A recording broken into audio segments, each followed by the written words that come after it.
After 18 hours of editing, his mom walked in and said, "Maybe it's time for college?" But instead of quitting, he made a decision that changed everything. He stopped creating and started studying.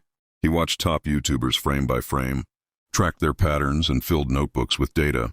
What he discovered changed the game. YouTube success isn't about creativity. It's about triggering 3 specific emotions in just 0.3 seconds. That's faster than a blink. That's how quickly your brain decides to click or scroll. Once he understood this, everything shifted. He found the 3 emotions that make people click. Curiosity. What happens next? Disbelief. No way that's real. FOMO. Everyone's watching this but me. He tested 5 different thumbnails. One thumbnail got a 2% click rate with 47,000 views. Another hit 14% and reached 3.2 million views. Same video, different emotion. That 12% difference was the gap between struggling and going viral. He wasn't making content anymore, and he was engineering emotions. And it all came down to 3 key variables. Subscribe so you don't miss what's next. Welcome to the Beast Formula.